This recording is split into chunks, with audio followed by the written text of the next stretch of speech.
여야는 어제에 이어 오늘도 언론중재법 협상을 벌였지만 이견을 좁히지 못했습니다. 내일까지 추가 협상을 이어가기로 했는데 민주당은 합의가 결렬될 경우 단독 처리 가능성을 시사했습니다. 세종시에 국회의사당 분원을 설치하는 국회법 개정안이 본회의를 통과했습니다. 소방대원의 구조활동 방해에 대해 처벌을 강화한 소방기본법 개정안과 고양이사랑 기본법도 처리됐습니다. 대장동 의혹과 관련해 더불어민주당은 곽상도 의원 아들이 받은 50억 원은 곽 의원의 뇌물이라고 비판했고 국민의힘은 대장동 게이트의 몸통은 이재명 지사라며 특검 수용을 거듭 촉구했습니다.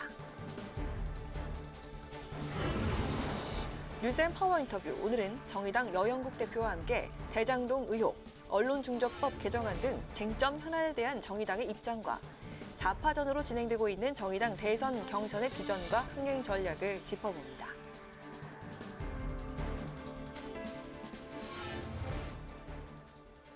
여러분 안녕하십니까? 9월 28일 의정종합뉴스 뉴스엔 시작하겠습니다.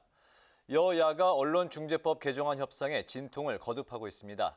여야 원내대표가 오늘도 두 차례 만났지만 합의안 마련은 아직도 불투명한 상황입니다.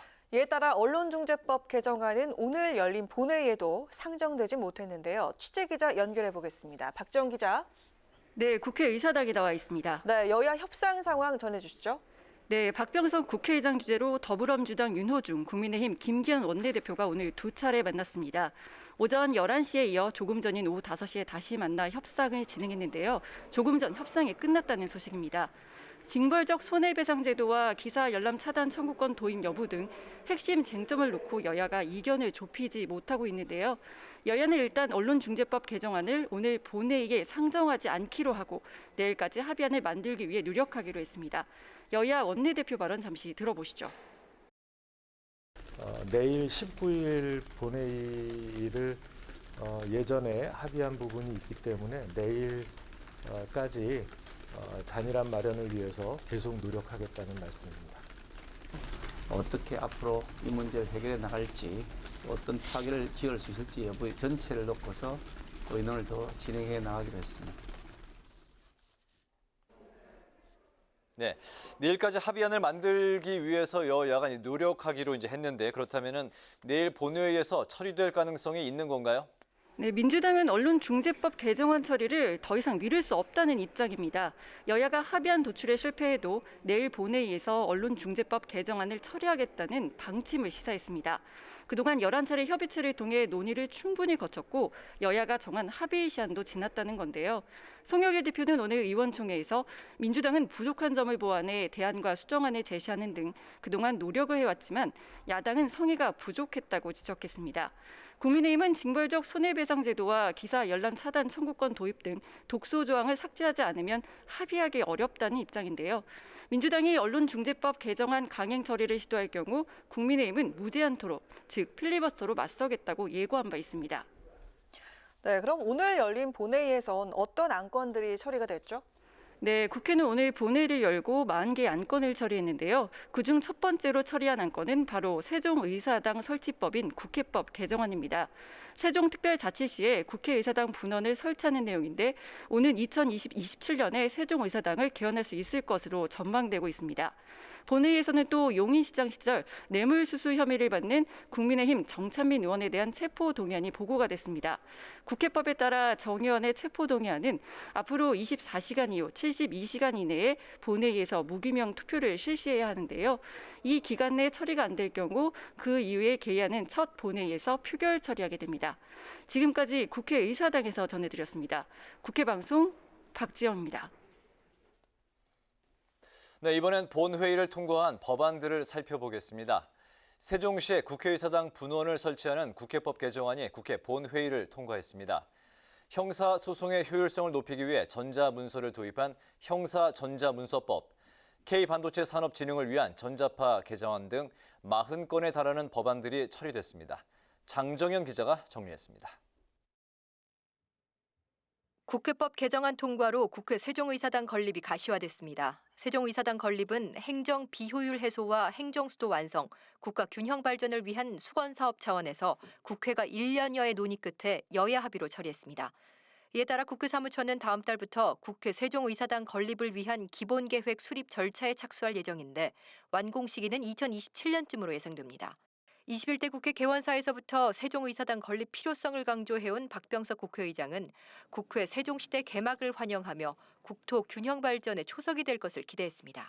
21대 국회는 세종국회 시대에 문을 여는 역사적 이정표를 세우게 되었습니다. 세종의사당은 국가 균형 발전의 핵이고 그리고 국가 경쟁력을 높이는 계기가 될 것으로 생각합니다. 본회의에서는 형사사법 절차에서 원칙적으로 종이문서를 없애는 대신 모든 문서를 전자화하는 형사전자문서법도 통과했습니다. 형사소송은 전자소송 제도가 도입된 민사 행정소송과는 달리 여전히 종이 기록을 기반으로 재판이 이뤄져 형사사법 절차의 비효율성으로 지적되었습니다. 이와 함께 자율주행 자동차 운전자의 안전의무 규정을 도입한 도로교통법 개정안과 주치자가 구조대원을 폭행하는 등 소방공무원의 구조 구급 활동을 방해할 경우 처벌을 강화하는 내용의 소방기본법 개정안도 가결돼 국민안전을 제고했습니다. 미래산업 활성화를 위한 법안들도 의결됐는데 전파 응용설비 운용 규제를 완화해 K반도체 산업 진흥을 이끌 전파법 개정안과 4차 산업혁명의 핵심인 데이터 산업 발전의 제도적 기반을 담은 데이터 진흥법입니다. 고향사랑 기부금법도 처리됐습니다. 고향세법으로도 불리는 이 법안은 거주 지역이 아닌 고향이나 다른 지자체에 기부하면 세 공제 혜택과 함께 지역 특산품 등의 답례품을 받을 수 있도록 했는데 지역 경제 활성화에 도움이 될 것으로 기대됩니다. 다만 건전한 기부 문화를 조성하기 위해 기부 강요를 금지하고 사적 방법을 동원한 모금이나 법인 기부는 할 수 없도록 모금 방법 등을 엄격히 제한했습니다. 국회방송 장정현입니다. 대장동 특혜 의혹을 둘러싼 여야의 공방이 치열합니다. 민주당은 곽상도 의원의 아들이 받은 50억 원은 뇌물이라며 공세의 수위를 높였고 국민의힘은 민주당의 특검 반대는 꼬리 자르기라며 거듭 특검 수용을 촉구했습니다. 다만 국민의힘 내부에서도 곽 의원의 의원직 사퇴 주장이 나오고 있는데 곽 의원은 대장동 사업의 진짜 주인이 누구인지 밝히겠다며 자진 사퇴를 일축했습니다. 보도에 홍예진 기자입니다. 민주당은 거듭 곽상도 의원 아들의 50억 원 퇴직금을 문제 삼았습니다. 민정수석이었던 곽 의원에게 준 뇌물이라는 겁니다.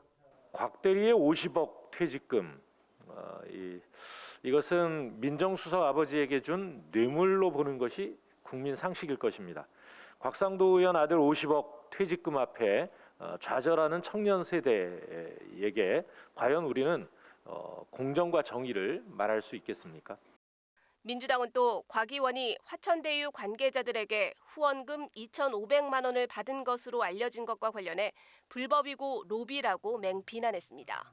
그러면서 이번 의혹은 파면 팔수록 국민의힘 인사의 비리만 드러날 것이라고 경고하며 검경의 신속한 수사를 촉구했습니다. 이번 사건을 국민의힘 게이트로 규정한 이 지사도 국민의힘을 겨냥해 대한민국 현대사회의 정치 집단인지 의문이라고 비판했습니다. 이 지사는 또 개발이익 환수 관련 토론회에 참석해 대장동 사업을 국민의힘이 막지 않았다면 개발이익을 100% 환수했을 것이라는 자신의 기존 입장을 강조하기도 했습니다. 반면 국민의힘은 거듭 대장동 게이트의 몸통은 이재명 지사라고 강조하며 특검을 촉구했습니다. 특히 여론이 검경 수사보다 특검을 요구하고 있는데 민주당이 이를 반대하는 것은 이 지사에게 면죄부를 주겠다는 의도라고 비판했습니다. 검경 공수처에서 적당히 마사지하면서 주물럭주물럭 하다가 우물쭈물 꼬리 자르기만 하면 된다라는 의도를 가진 것으로 화천대유 일개 직원이 50억 원을 수령할 만큼 아수라판을 키워놓은 장본인 다른 사람이 아니라 바로 이재명 후보 본인입니다. 국민의힘은 또 화천대유 임원이 이 지사의 측근인 이화영 킨텍스 대표의 보좌관이었다며 이 지사와의 연관성을 부각했습니다. 그러면서 이 지사 등 대장동 특혜 관련자들을 검찰에 고발한 데 이어 국가수사본부 항의 방문을 예고하는 등 전방위적 공세를 펼치고 있습니다. 이런 가운데 이준석 대표 등 국민의힘 내부에선 곽 의원의 의원직 사퇴를 촉구하는 목소리가 높아지고 있습니다. 이에 곽 의원은 자신의 SNS에 수사 결과에 따라 책임져야 할 부분이 있다면 의원직까지 어떤 조치도 마다하지 않겠다고 밝혔습니다. 이어 자신은 대장동 사업에 어떤 영향력을 행사한 적이 없다고 반박하고 수사에 성실히 임해 대장동 사업의 진짜 주인이 누구인지 밝히겠다며 일단 자진 사퇴는 일축했습니다. 국회방송 홍혜진입니다. 문재인 대통령이 개식용 금지를 검토할 것을 정부 관계부처에 지시했습니다. 여야 대선 주자들도 개식용에 반대한다는 입장을 내놨는데요. 국회에서 개식용 금지 법안이 입법으로 이어질 수 있을지 주목됩니다. 임채원 기자가 보도합니다. 문재인 대통령이 어제 김부겸 국무총리와의 청와대 주례회동에서 이제는 개식용 금지를 신중히 검토할 때라고 말했습니다. 정부는 오는 30일 개식용 금지 등을 논의할 예정인데 여야 주요 대선 주자들은 환영한다는 입장을 밝혔습니다. 더불어민주당 이재명 후보는 SNS를 통해 반려동물은 인간과 정서적 교감을 하고 있는 생명체라며 사회적 합의를 통한 개식용 금지를 추진하겠다고 거듭 강조했고 추미애 후보도 개식용 금지를 위한 사회적 결심이 필요하다고 밝혔습니다. 앞서 이낙연 후보는 고기를 얻기 위해 개를 기르는 육견 산업을 금지하고 전업을 적극 지원하는 공약을 발표했습니다. 국민의힘 윤석열 후보는 캠프 관계자에 따르면 애견인으로서 개식용에 반대하지만 법으로 금지하는 것은 신중해야 한다는 입장입니다.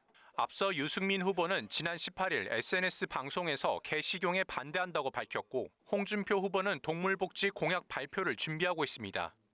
여야 주요 대선 주자들이 잇따라 개식용에 반대하는 입장을 밝히면서 국회에서 개식용 금지 입법이 이뤄질 수 있을지 주목됩니다.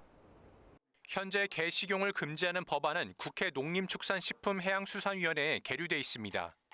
민주당 한정혜 의원이 발의한 동물보호법 개정안은 개나 고양이를 식용으로 사용하거나 판매하는 행위를 금지하고 위반 시 벌칙을 부과하는 내용입니다.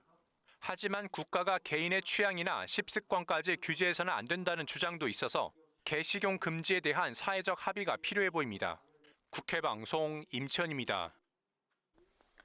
하루 1명 이상의 건설 노동자가 사고로 집에 돌아오지 못하고 있는데요. 건설 현장의 안전 의무를 대폭 강화하자는 건설안전특별법 제정을 위한 국회 공청회가 열렸습니다. 사망사고 과징금이 과하다는 건설업계 의견과 과징금 등을 부과하지 않으면 건설 현장 산재는 되풀이될 수밖에 없다는 의견이 맞섰습니다. 김동희 기자가 전합니다. 지난 5년 동안 산업 현장에서 숨진 노동자는 4,600여 명. 그중 건설업 사망자 수는 절반이 넘습니다. 건설 현장에서 안전에 대한 책임과 규제를 강화하는 특별법 제정을 두고 건설사 측과 노동계의 의견은 엇갈렸습니다. 먼저 건설사 측은 특별법 조항 중 건설 현장에서 사망사고가 났을 때 과징금으로 매출의 최대 3%를 부과하는 게 과하다는 입장입니다. 한 해 영업이익에 육박하는 과징금을 내게 되면 사실상 기업 경영을 포기해야 한다는 겁니다. 종합건설업계 10년간 매출액 영업이익률을 평균을 내봤더니 한 3.75%가 나왔습니다. 그 한 번의 실수로 모든 영업에 대한 수확을 노력을 다 이제 날려버려야 되는 그런 상황인 거죠.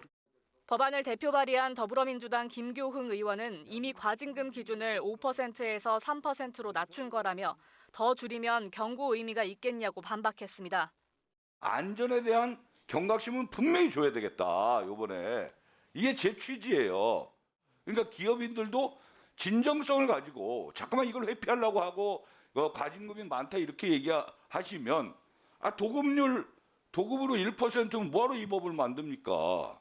중대재해처벌법으로 책임과 처벌이 강화되는데 새로운 법으로 규제를 더하면 기업의 부담이 가중된다는 의견도 나왔습니다. 그런 만큼 검증되지 않은 업체로 하청에 또 하청을 주는 구조부터 개선하는 게 우선이라는 주장입니다. 페이퍼 컴퍼니입니다. 원청사하고 이리저리 이래 해가지고 하도급 계약 보면 그게 2번 넘어가면 100원짜리 공사가 60원 되는 겁니다. 60원 가지고 무슨 안전사고를 예방할 수 있겠습니까? 노동계는 위험 책임에서 발주자가 빠지는 상황에서 산업재해가 줄어들 수 있겠냐며 새로 법을 만들어야 한다고 주장했습니다. 발주자 책임과 원청 책임을 보다 명확히 정하고 있습니다. 그리고 이제 발주자가 어떤 내용을 자문받았는지를 사전에 서명을 해서 인허가권자에게 제출하게 함으로써 사후적으로 자신의 의무가 뭔지 몰랐다라고 하는 발뺌하는 것을 이제 방지할 수가 있습니다. 건설 현장의 안전 담보를 위해 고용부가 내년부터 최저가 낙찰제를 폐지하기로 한 것을 두고도 실효성 논란이 벌어졌습니다. 민간에선 발주때 적정가로 받아도 안전관리비를 아끼는데 과징금 등을 부과하지 않고서는 협력업체들의 노무 부실과 안전사고는 계속 일어난다는 겁니다. 안전비용은 직접비가 공사비 70%도 되는데 그거의 2% 정도입니다. 공사비 전체가 적자가 났는데 안전비 2% 줘봐야 은발 오집력이 아무 소용없습니다. 착각하시면 안 됩니다. 민주노총 전국건설산업노동조합은 어제 국회 앞에서 기자회견을 열어 건설 현장 사망사고 근절과 예방을 위해선 건설안전특별법을 즉각 제정해야 한다고 촉구했습니다. 국회 방송 김동희입니다. 국회 국토교통위원회가 오늘 전체 회의에서 대장동 개발 의혹과 관련한 증인 채택을 합의하지 못하고 추가 논의를 이어가기로 했습니다. 국민의힘은 대장동 게이트 관련 증인을 모두 수용하라고 촉구한 반면 민주당은 국감을 정쟁에 이용할 수 없다는 입장입니다. 정무위원회도 내일 전체 회의를 열고 대장동 의혹과 관련한 증인 출석 요구의 건을 의결할 예정이지만 협상이 어려울 것이라는 전망이 나옵니다. 한편 국토교통위원회는 오늘 강한승 쿠팡 대표와 류궁선 카카오모빌리티 대표 등을 국감 증인으로 채택했습니다. 이들은 국감에 참석해 배달업계 종사자 처우 개선과 택시와의 갈등 해결 방안 등에 대한 질의를 받을 예정입니다. 더불어민주당 박완주 정책위 의장이 부동산 개발 이익환수 법제화 문제와 관련해 여야 모두 필요성을 공감하고 있다며 법안 추진 의사를 밝혔습니다. 박 의장은 오늘 오전 국회 기자간담회에서 여야가 논의에 충분히 합의될 사안이라며 논의를 통해 개발 이익의 적정선을 심의하겠다고 설명했습니다. 다만 부동산 이익 환수를 당론으로 추진하느냐는 질문엔 아직은 아니라고 덧붙였습니다.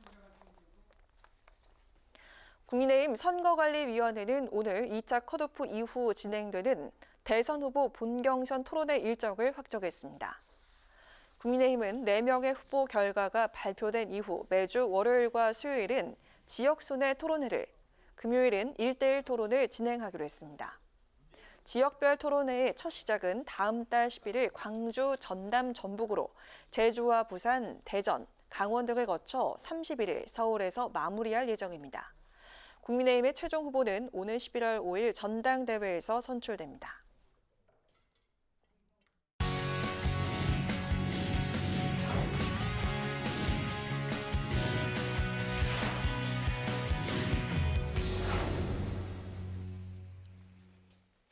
네, 오늘 이슈 분석 김동길 기자와 함께합니다. 김 기자, 어서 오세요. 안녕하세요. 언론중재법 개정안 처리가 이제 진통을 거듭하고 있는데 원래는 이제 어제 27일까지 본회의에서 이제 상정하고 처리할 예정이었지만 아직까지도 협상이 이어지고 있네요.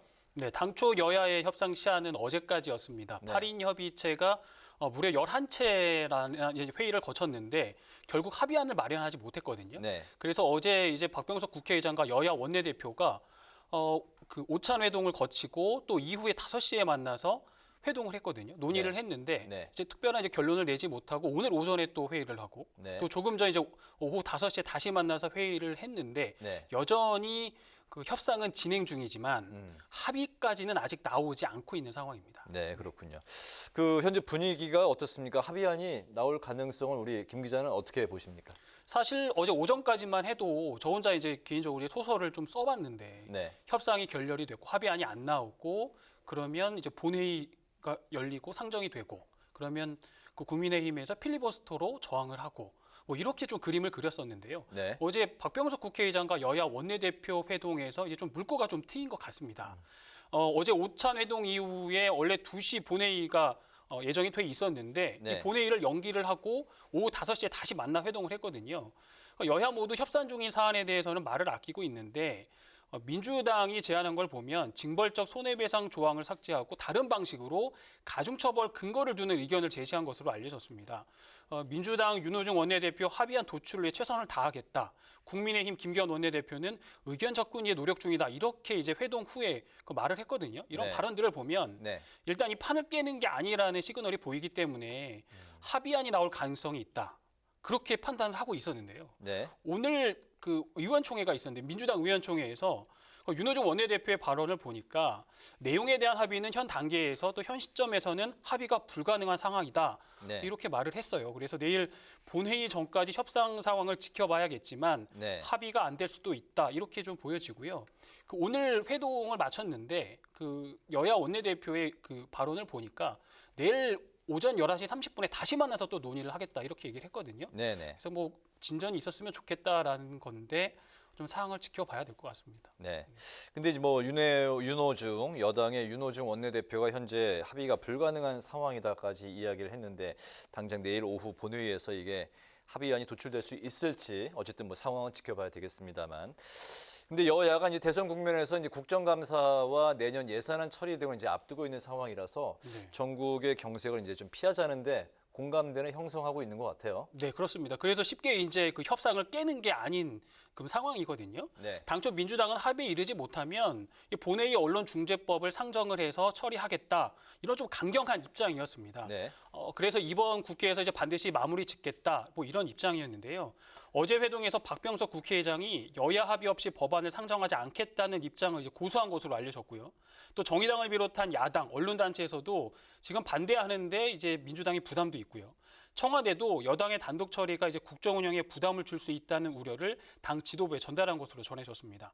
그리고 무엇보다 지난 23일 문재인 대통령이 언론중재법 처리에 대한 입장을 밝혔는데요.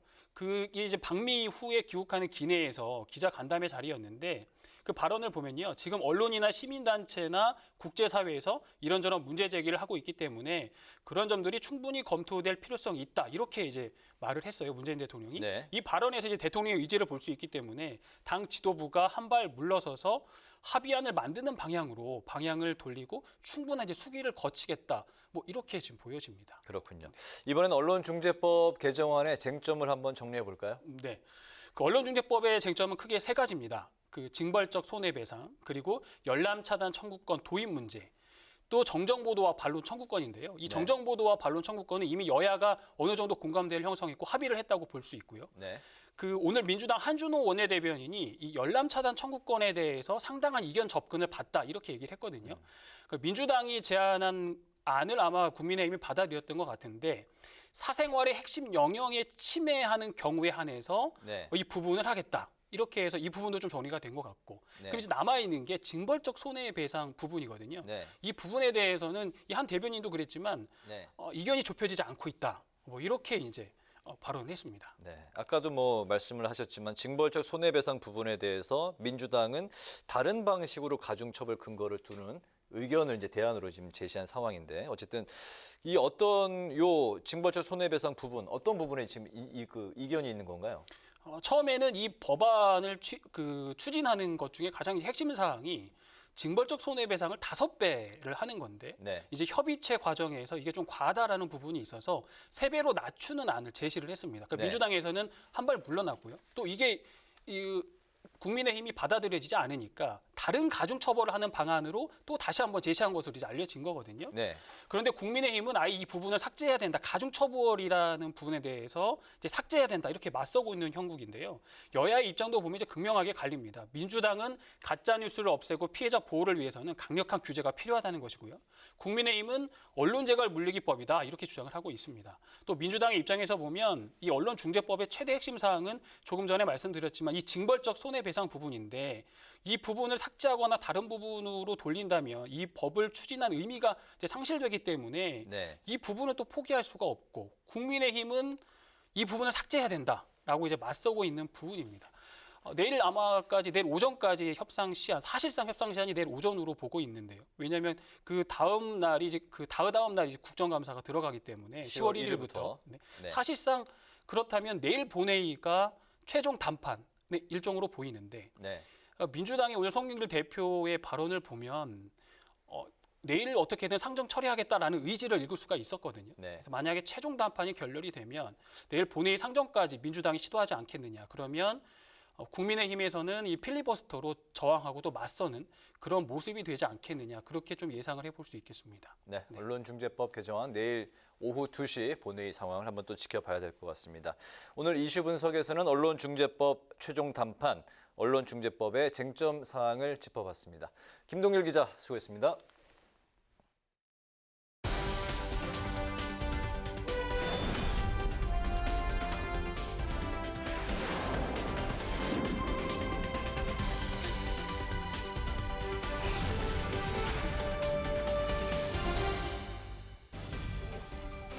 강아랑의 정치톡 시간입니다. 9월 28일 시선을 집중시킨 정치 뉴스 만나보시죠. 오늘의 첫 번째 정치톡, 정치인 자녀 리스크입니다. 요즘 국민의힘이 의원 자녀들 관련 논란으로 시끌시끌한데요.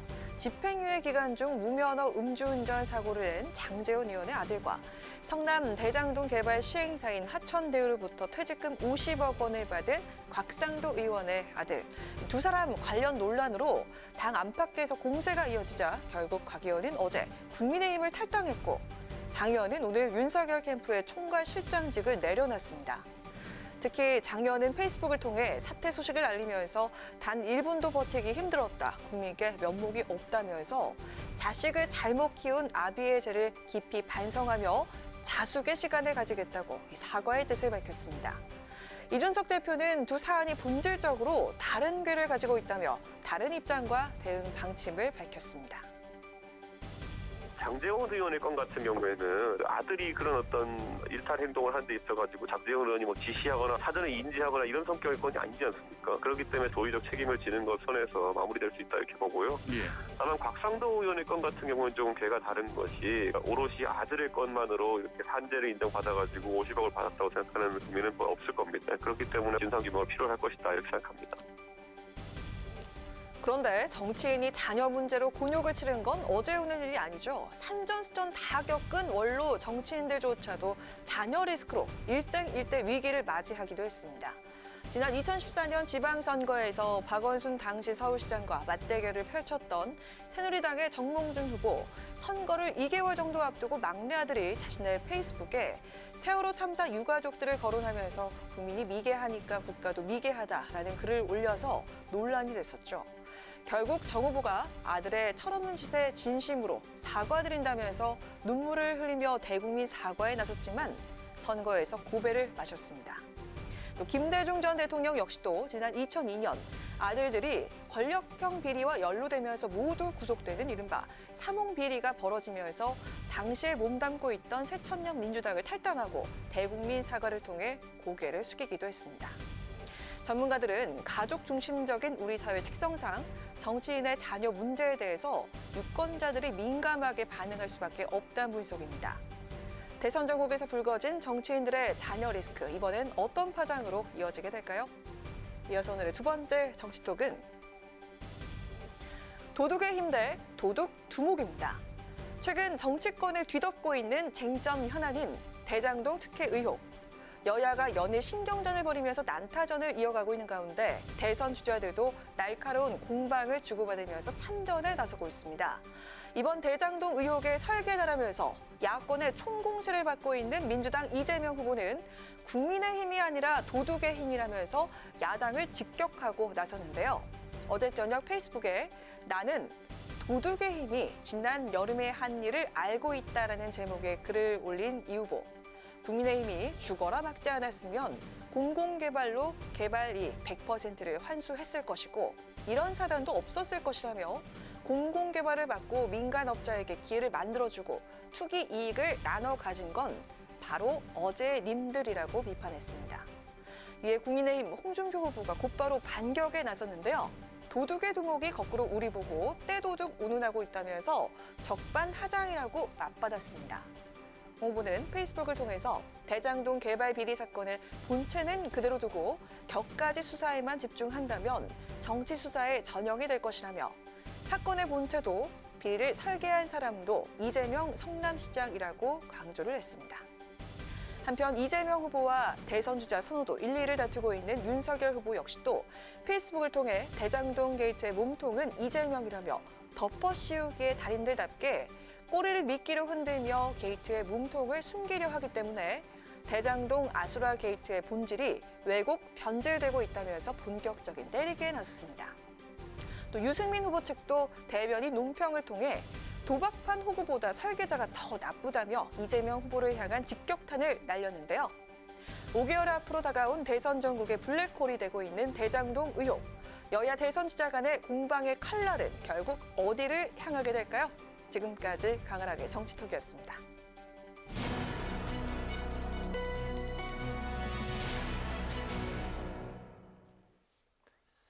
네, 대장동 특혜 의혹으로 여야 간 공방이 뜨거운 가운데 민주당 대선 경선이 후반부에 접어들었습니다.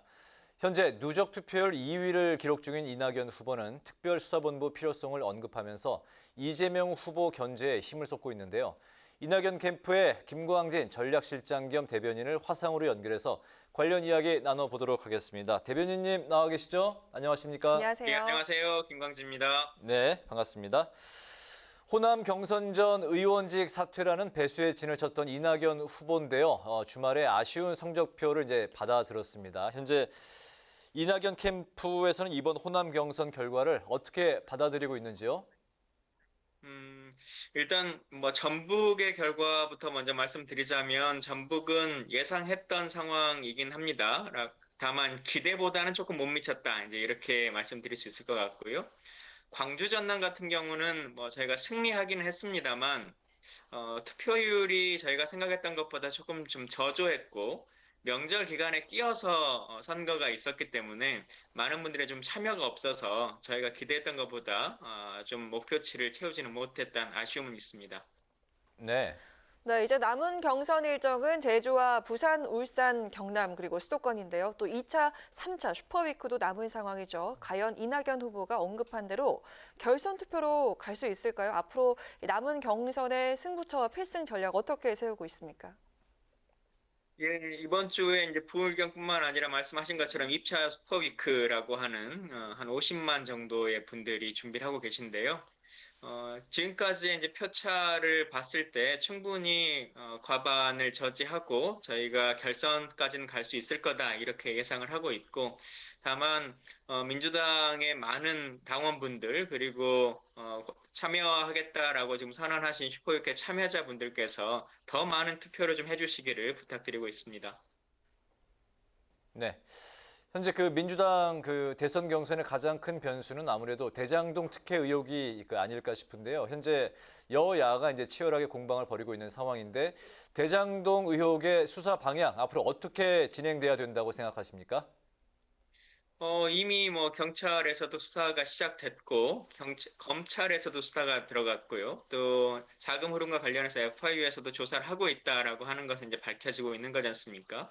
다만 예전처럼 수사의 상황들이 경마장식으로 이제 계속 나오는 것은 아니기 때문에 저희가 바로 알 수 있는 문제는 아니겠습니다만 이 조사의 결과가 좀 빨리 이루어지기를 바라고 있고, 사실 지금 곽상도 의원님 자제분 건뿐만 아니라 연관된 등장인물들이 참 많기 때문에 도대체 어디까지가 이제 대장동 사건의 끝이 될지 많은 국민들이 궁금해하고 있고요.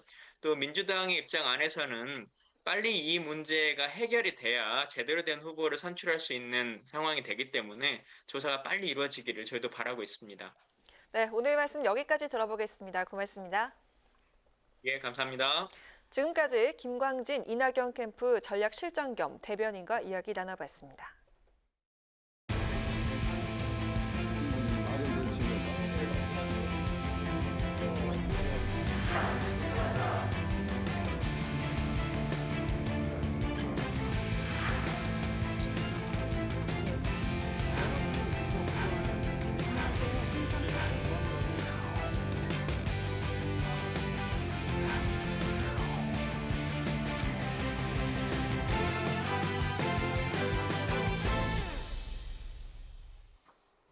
네, 이번 시간은 뉴스앤파워 인터뷰 코너입니다. 20대 대선을 5개월여 앞두고 정치권 상황은 한 치 앞을 알 수 없는 안개 속 전국에 이어지고 있습니다. 여야는 고발 사주 의혹에 이어서 대장동 특혜 의혹을 놓고 치열한 기싸움을 벌이고 있는데요. 진보 진영의 연대 없이 독자 완주를 선언하고 나선 정의당 입장과 대선 경선 상황은 어떤지 여영국 정의당 대표와 함께 관련 이야기 나눠보겠습니다. 대표님 어서 오십시오. 네, 반갑습니다. 네, 두 번째 뵈서 또 반갑습니다. 네, 오랜만에 뵙습니다. 네, 감사드립니다. 네. 언론중재법 얘기부터 잠깐 이제 짚어보겠습니다. 네. 이제 어제 본회의에 상정되고 이제 처리가 될 예정이었는데 여야가 이제 이견을 좁히지 못하면서 현재까지도 이제 합의안을 도출하지 못하고 있는 상황인데요. 네. 민주당과 국민의힘이 이제 내일까지 단일안을 이제 도출하겠다 이런 입장이긴 한데 여야의 논의 과정과 현재 상황 어떻게 바라보고 계십니까? 우선 결과적으로 합의가 쉽게 도출되지 않을 거다. 이렇게 보고 있습니다. 네. 지난번 민주당이 강행 처리하려다가 국민적 반발이나 야당의 반발 등등에 부딪혀서 한 달 정도 여유를 가지지 않습니까? 8인 협의체를 구성했는데 딱 한 번 회의했습니다. 한 번 논의를 했습니다. 이미 그때도 이런 양당이 할 것이 아니라 그 언론 단체라든지 이런 데 좀 폭넓게 해서 공론화위원회 같은 거 좀 구성을 해서 시간을 갖고 좀 하자 했는데 이게 이제 급하게 그냥 한 달 정도 여유를 가지고 요 정도 시한을 두고 이제 민주당이 한 것은 민주당의 뜻대로 완전히 밀어붙이겠다. 요 어지를 그대로 좀 확인한 것이라 보이지고요. 네. 이제 오늘까지 합의가 안 되고 내일 다시 또 아마 오전쯤에 한 번 더 만남이 있을 거라 보이지는데 현재 국회 일정상 더 이상 미룰 수는 없고 내일이 아마 마지막이 될 것 같은데요. 네, 그런 점에서 민주당이 강행 처리할 수 있다는 생각을 합니다만 여전히 이제 언론 단체에서 반대를 하고 있고 국제 언론 단체에서도 반대를 하고 있고 문재인 대통령도 방미하고 돌아오는 길에 좀 신중하게 좀 판단했으면 좋겠다 하는 이런 주문을 좀 했단 말이죠. 네. 이런 점에서 다시 또 강행 처리하는 거는 좀 아니지 않는가 좀 이런 생각이 들고 사실 박근혜 탄핵 때 언론이 얼마나 자유롭게 활동을 했습니까? 그때 언론은 괜찮고 지금 언론은 별 달라진 게 없는데 이건 왜 이제 개혁을 해야 되는가? 물론 개혁의 필요성이 없는 건 아니죠. 그러나 이거 명분과 내용을 정확하게 좀 국민적으로 또 이해관계 당사자들과 좀 합의하는 것이 무엇보다 중요하다 이런 내일 처리되지 않을 것으로 예상을 하시는 건가요? 내일 민주당이 모르겠어요. 지금 이제 대선 시기가 빨리 돌아가고 있기 때문에 아마 뭐 여러 가지 민주당 입장에서 상황 유불리를 보고 판단하지 않겠는가 알겠습니다. 뭐 이렇게 봅니다. 네, 지금 이 정치권의 최대 이슈가 바로 대장동 의혹이잖아요. 야당은 이재명 지사의 설계다라고 주장을 하고 있고 또 여당은 국민의힘 게이트를 하면서 공방을 벌이고 있는데 정의당은 모두가 공범이라는 입장입니다. 이번 의혹 실체가 구체적으로 뭐라고 보시는지 들어보겠습니다. 화천 대유는 누구 겁니까? 양당이 서로에게 묻고 있습니다. 네. 그 국민의힘 지금은 탈당했습니다만 곽상도 의원 아들이 화천대유 몇 년간 근무하고 퇴직하면서 50억 퇴직금 받은 사실이 이제 사실로 밝혀지면서 이 의혹이 좀 활용 점점으로 치닫고 있다는 생각을 하고 있습니다. 그런 점에서 국민의힘은 화천대유는 누구 겁니까? 라고 민주당에게 물을 자격을 이미 상실했다. 저는 이렇게 좀 보고 있습니다. 그런 점에서 또 그 관계된 여러 아주 그 거물급 뭐 박영수 전 특검이라든지 전 검찰총장이라든지 이런 분들이 법률 고문으로서 있었지 않습니까? 그분들이 왜 있었겠습니까? 뭐 합리적으로 의심을 하자면 여러 이제 좀 그 정당하지 못한 뭐 이런 일들에 대한 좀 방패막 역할을 좀 하도록 한 것이 아닌가 이런 점들을 볼 때 국민의힘은 화천대유는 누구 거냐라고 민주당에게 손가락질할 자격을 이미 상실했다. 좀 이렇게 좀 판단을 좀 하고요. 또 관련한 질문 이제 또 있으니까 먼저 질문을 한번 드려보겠습니다. 그 정의당이 이제 그 이번 주 금요일부터 시작되는 이제 국정감사에서 이재명 지사를 이제 출석시키기를 요구하고 있는 상황인데 현재 이재명 지사는 행안위하고 국토부에서 이미 출석이 그 예정돼 있는 상황입니다. 정의당은 이재명 지사 이제 그 지사가 출석했을 상황에서 어떤 부분을 집중적으로 관련해서 그 따져보실 생각이신가요? 뭐 저희도 똑같은 생각으로 어쨌든 이재명 지사가 어떤 불법에 연루돼 있다든지 비리에 연루돼 있다든지 이래서 이재명 후보죠. 후보가 책임을 져야 된다. 이렇게 요구하는 것은 아닙니다. 이 최종 행정적 결정권자가 이재명 당시 성남시장이었습니다. 이런 1조원이 넘는 불로소득이 가능하도록 어째서 이런 설계가 가능했는지, 누가 했는지, 왜 했는지 이런 것들을 이제 따져 물어야죠. 묻고 혹시나 그런 과정에서 불법 행위는 없었는지 또 정치적으로 도덕적으로 또 책임져야 될 법적으로 또 책임져야 될 단위나 사람은 없는지 뭐 이런 것을 사실은 따지고 그리고 이제 이후에 재발 방지를 하기 위한 어떤 대책을 마련해야 되는데 저는 민주당이 이번 국정감사에서 대장동 개발 특혜와 관련된 부를 수 있는 정의 다 불러야 된다. 이걸 저는 민주당이 막으면은 오히려 민주당이 역공을 당할 수 있다.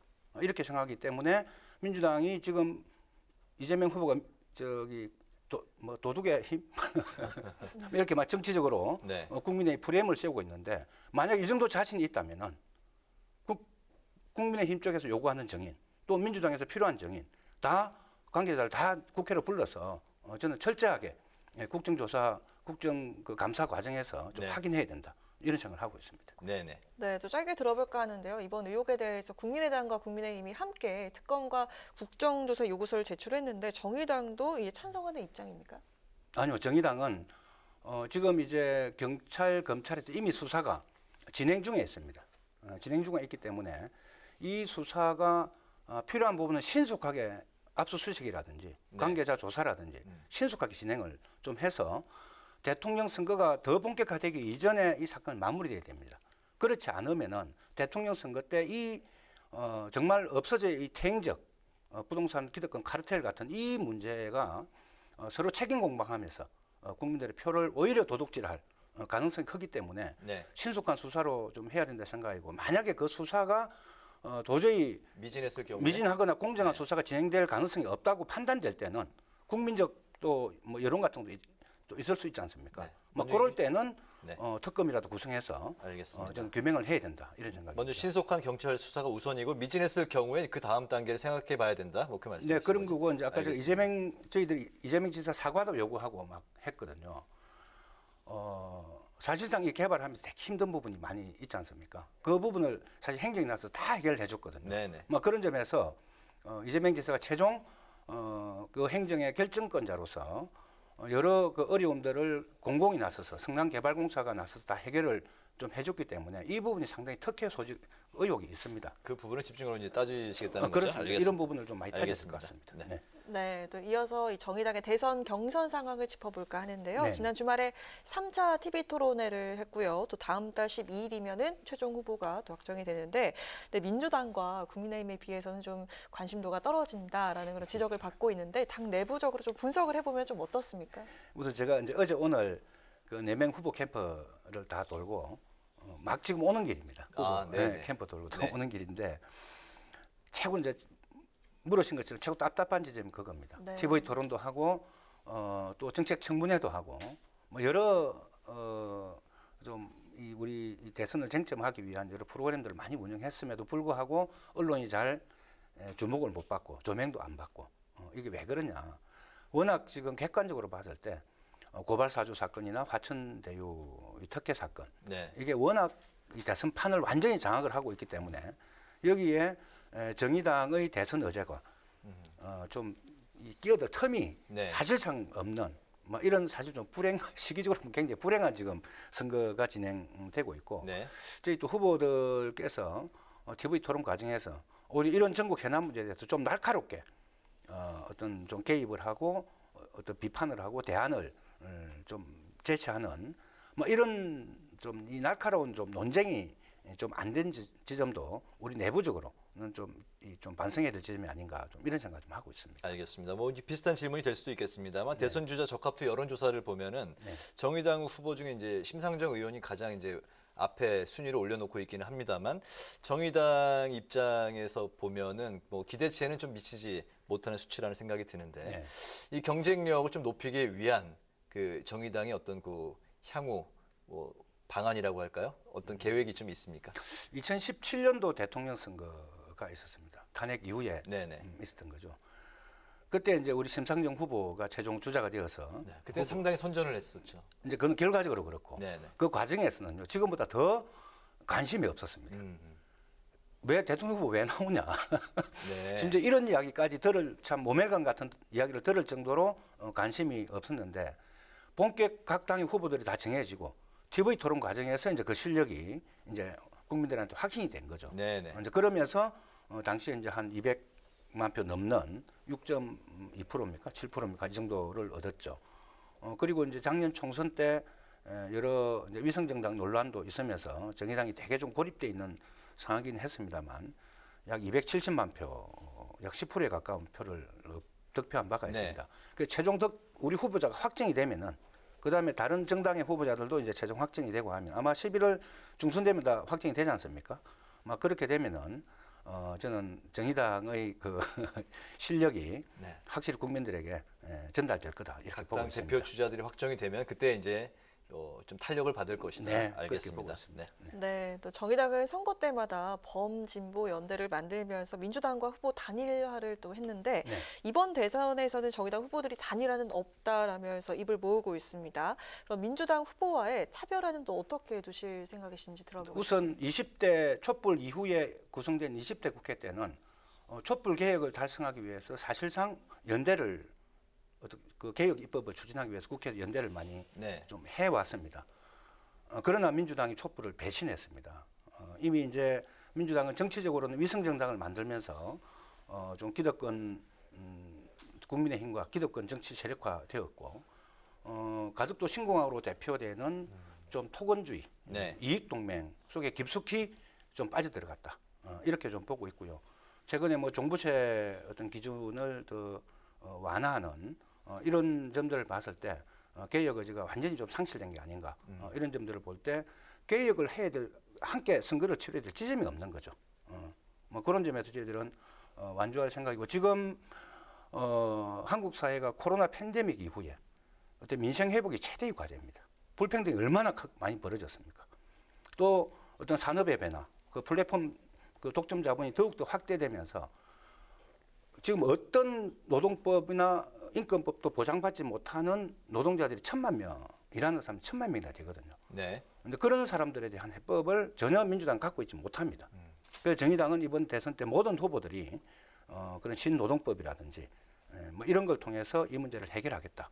그래서 이런 불평등 문제를 해결하는 방향이나 지금 부동산 문제, 뭐 주택 문제를 중심으로 한 이런 문제를 해결하는 근본적 방향이 다르고 특히 이제 기후 위기 이 문제에 대해서는 완전히 민주당이 지금 역주행하고 있거든요. 네. 막 그런 점에서 이번에 저희들은 여러 한국 사회에 좀 해결해야 될 과제를 가지고 우리 전 국민적 좀 추진 동력, 해결 동력을 만들어내겠다.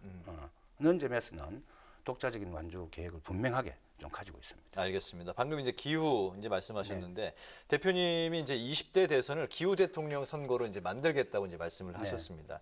20대 대선의 이제 아젠다를 기후로 꼽으신 이유 그리고 이 기후 아젠다를 띄우기 위한 계획 궁금합니다. 우선 올해 특히 이제 우리 한 번도 겪어보지 못한 전 세계적으로 곳곳에서 산불, 대형 산불이 일어났습니다. 홍수가 일어났습니다. 허리케인이 어떤 한 번도 겪어보지 못한 아주 센 허리케인이 와서 수십 명이 죽었습니다. 이런 자연재해로 인해서 세계 시민들의 목숨을 많이 앗아가고 삶의 터전이 많이 파괴됐습니다. 우리 한국은 그래 왜 왜냐? 이미 이제 가을 장마가 일상화되었지 않습니까? 제가 추석 전에 저기 전남 지역에 다녀왔는데 혹시 무화과 과일이라고 혹시 아시죠? 이게 올해 시장에 찾아보기 힘듭니다. 바로 기후 위기 때문에 절반 이상의 생산이 안 되고 있습니다. 바로 이런 우리 가까이 기후 위기는 우리 식생활 가까이에 지금 다가와 있는 뭐 이런 상황이고 또 얼마 전에 9.24 세계 글로벌 기후 파업을 했습니다. 청년 청소년들이 대거 수십만 명이 각국에서 참여를 좀 했습니다. 왜? 그분들은 미래 세대가 불안하기 때문에 저는 그런 점에서 우리 기성세대는 이걸 잘 못 느끼고 있지만 미래 세대의 지속 가능한 삶을 위해서는 이 기후 문제만큼은 우리 일국 차원이 아니라 전 세계적으로 함께 해결 좀 해야 된다. 그런 점에서 이것을 지금 대한민국 정부는 없애야 될 화력발전소를 더 짓고 있고 또 기후 위기에 역행하는 뭐 제주 2공항이나 가덕도 신공항이나 흑산도 공항이나 뭐 이런 공항을 짓겠다는 6차 공항 개발 계획을 얼마 전에 확정을 했거든요. 완전히 역주행을 좀 하고 있는 겁니다. 뭐 그런 점에서 내년도에 당선된 대통령은 무엇보다 가장 1차적으로 해야 될 역할이 바로 기후 위기를 극복하기 위한 그런 어떤 목표와 실행 계획을 세우고 전 국민적 합의를 이끌어서 가는 게 중요하기 때문에 이번에는 기후 위기를 극복할 의지와 실천적 대안을 가진 후보를 선출하는 거다. 이렇게 좀 저희들이 생각을 하고 있고 11월 달에 영국에서 또 기후 정상회의가 있습니다. 지금 검토를 하고 있습니다만 저희 정의당은 거기에 대표단을 파견해서라도 우리 한국이 전 세계적 흐름에 맞춰서 기후 위기 역주행을 멈추고 제대로 대응해야 된다 하는 것들을 또 우리 국민들에게 좀 멀리 영국에 가서라도 좀 메시지를 전하고 싶은 이런 계획들을 가지고 알겠습니다. 있습니다. 기후변화 대응에 대한 정의당의 이제 그 의지까지 저희가 들어봤는데 오늘 그 뉴스앤파워 인터뷰 이제 그 마무리를 해야 될 것 같습니다. 오늘 그 뉴스앤파워 인터뷰에서는 전국의 쟁점 현안에 대한 정의당의 입장 그리고 정의당 대선 경선의 비전과 흥행 전략까지 살펴봤습니다. 지금까지 정의당의 여영국 대표와 함께했습니다. 오늘 말씀 잘 들었습니다. 네, 고맙습니다. 곳곳에 빗방울이 떨어지고 있는데요. 오늘 밤에 중부지방을 시작으로 내일은 전국에 비가 내리겠습니다. 중부와 영남에 시간당 20에서 30mm의 강한 비가 내리는 곳이 있으니까요. 각별히 주의하시기 바랍니다. 오늘 뉴스에는 여기서 마치겠습니다. 시청해주신 여러분 고맙습니다.